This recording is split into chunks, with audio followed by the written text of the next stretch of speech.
اعوذ باللہ من الشیطان اللعین الرجیم، بسم اللہ الرحمن الرحیم۔ آداب زیارت امام حسین علیہ السلام کے حوالے سے ہماری گفتگو کا تیسرا حصہ۔ اس گفتگو میں بھی دو آداب پر روشنی ڈالی جائے گی۔ پہلا ادب یہ کہ جب زائر امام حسین کی زیارت کے رستے میں ہو یا کربلا پہنچ جائے یا واپسی کے رستے میں ہو، ہر جگہ جہاں بھی کسی اور زائر کو مدد کی ضرورت ہو، انسان کو، ایک عام زائر کو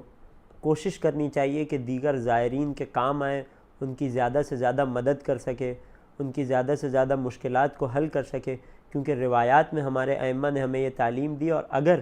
کوئی زائر کسی کو مدد کے لیے کہتا ہے اور وہ شخص اسے منع کر دیتا ہے تو اس کے حوالے سے روایات میں بہت سخت وعید آئی ہے۔ اس حوالے سے ایک روایت پیش خدمت ہے کہ راوی ابی ہارون چھٹے امام صادق آل محمد کی خدمت میں آتا ہے، محفل لگی ہوئی ہے، اپنے اصحاب کے درمیان امام فرماتے ہیں کہ ہمارے بعض شیعہ ایسے ہیں کہ جو ہمارے حق میں کمی کرتے ہیں، ہمارے حق میں کوتاہی کرتے ہیں۔ تو اہل خراسان میں سے ایک شخص کھڑا ہوا اور کہنے لگا کہ اعوذ باللہ من ان نستخف حقوقکم، کہ مولا ہم خدا کی پناہ مانگتے ہیں کہ ہم آپ کے حق میں سے کوئی کمی کریں یا آپ کے فرمان کی پیروی نہ کریں۔ تو امام نے اس سے مخاطب ہو کر غضبناک نگاہوں سے اسے دیکھ کر فرمایا کہ تم ہی وہ ہو کہ جس نے ہمارے حق میں کمی کی۔ تو راوی نے سوال کیا کہ مولا میں نے کب ایسا کام کیا، میں خدا کی پناہ مانگتا ہوں۔ تو امام نے فرمایا کہ جب تم جحفہ کے قریب سے گزر رہے تھے، مثال مکہ کی ہے لیکن یقیناً کربلا میں بلکہ ہر جگہ کے زائر پر یہ مثال منطبق ہوتی ہے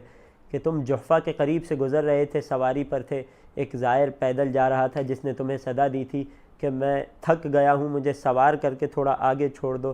تم نے سر اٹھا کر اس کی طرف بھی نہیں دیکھا تھا اور اس کی تحقیر اور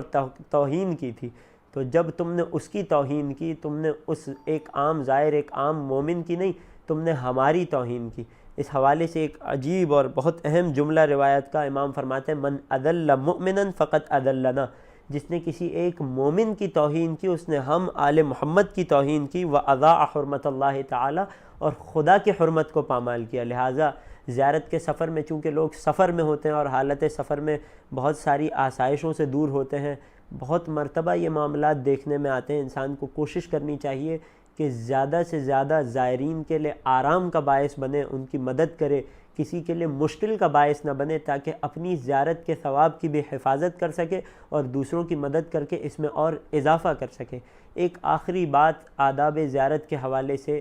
کہ جتنا زیارت پر جانا اہم ہے، اتنا ہی اہم اس زیارت سے واپس آ کر اس زیارت کے نور کی حفاظت کرنا ہے۔ وہ کیسے کی جائے؟ جیسا کہ روایات کے جملے میں زیارت کے ثواب میں بھی یہ بات آتی ہے